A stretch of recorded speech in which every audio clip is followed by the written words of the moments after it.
அதிசயம்தான். இடம் விலை all okay. அதிசயம் நடக்கும் நிச்சயமா. மத்திய உள்துறை அமைச்சர் அமித் ஷா இன்று மீண்டும் தமிழகம் வருகிறார். இந்த ஆண்டில் 3வது முறையாக தமிழகம் வரும் அமித் ஷா பெரும் திட்டங்களுடன் வந்து அதை செயல்படுத்தி கூட்டணி குறித்த குழப்பங்களுக்கு தீர்க்க முனைவார் என்று எதிர்பார்க்கப்படுகிறது.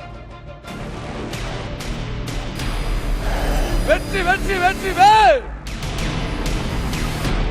और 2026 में दिल्ली में सरकार बनी, 26 में तमिलनाडु की बारी है.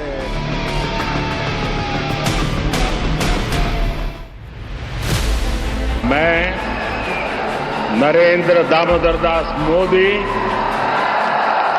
மத்தியில் 3வது முறையாக பாஜக அரியணை ஏறியதில் சூத்திரதாரியாக திகழ்ந்தவர் அமித் ஷா. தமிழகத்தில் பாஜகவை அசைக்க முடியாத சக்தியாக்க வேண்டும் என சூளுரைத்து செயல்பட்டு வருகிறார். கடந்த ஏப்ரல் மாதம் சென்னை வந்த அமித் ஷா அதிமுகவுடன் கூட்டணியை அறிவித்தார்.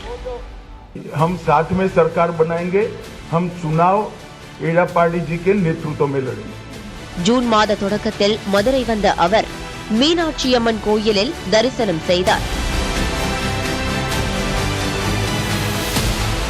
பாஜகவின் தென் மாவட்ட நிர்வாகிகள் கூட்டத்தில் பங்கேற்ற அமித் ஷா இனி மாதந்தோறும் தமிழகம் வர உள்ளதாக கூறியிருந்தார். இதன் தொடர்ச்சியாக ஜூலை 2வது வாரமும் அவர் தமிழகம் வருவதாக இருந்தது.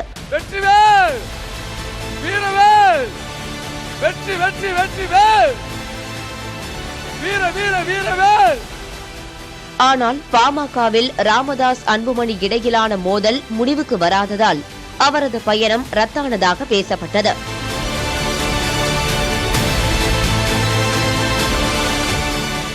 இந்த நிலையில்தான் தமிழகம் வருகிறார் அமித் ஷா. இந்த முறை திருநெல்வேலிக்கு விஜயம் செய்கிறார்.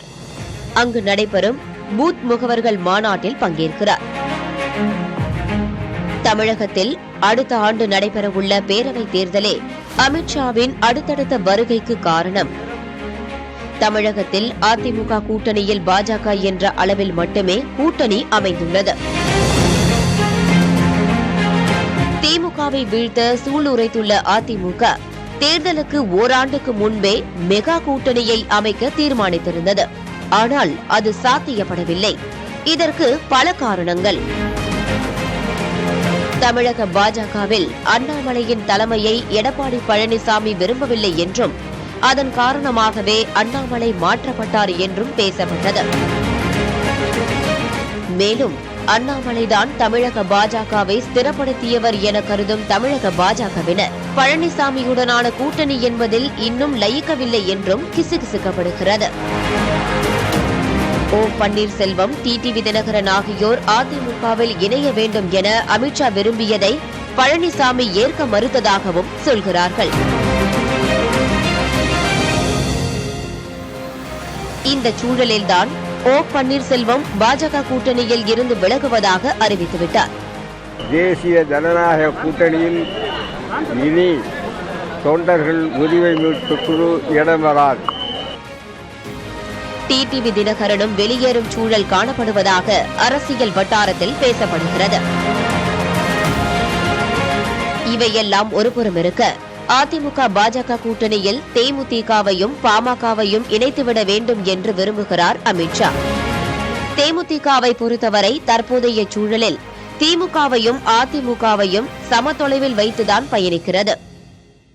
பாமகவை பொறுத்தவரை ராமதாஸ் அன்புமணி என பிளவுபட்டு கட்சிக்குள் நிலவும் பூசல்கள் முடிவுக்கு வரவில்லை. இவ்விரு கட்சிகளும் ஏற்கனவே பாஜகவுடன் கூட்டணியில் இருந்தவர்கள்தான். இப்போதும் அமித்ஷாவுடன் நல்லுறவை நாடி வருகிறார்கள். இப்படியான சூழலில்தான் திருநெல்வேலிக்கு வருகிறார் அமித்ஷா. தமிழகத்தில் இன்னும் முழுமையான வடிவத்தை எட்டாத பாஜக கூட்டணி குறித்து தீர்க்கமான ஒரு முடிவை அமித்ஷா செட்டில் செய்வார் என நம்புகிறார் மோடி. மேலும் திமுகவை வீழ்த்த வலுவான வியூகங்கள் இன்னும் வகுக்கப்படவில்லை. அந்த வியூகங்கள் என்ன, பேரவைத் தேர்தலில் கையில் எடுக்க வேண்டிய சக்தி வாய்ந்த அஸ்திரங்கள் என்ன என்பதே தமிழக வரும் அமித்ஷா நடத்தும் ஆலோசனைகளில் பிரதானமாக இருக்கும் என எதிர்பார்க்கப்படுகிறது. அதிசயா அதிசயம்தான். இடம் விலை ஆல் ஓகே. அதிசயா, அதிசயம் நடக்கும் நிச்சயமா.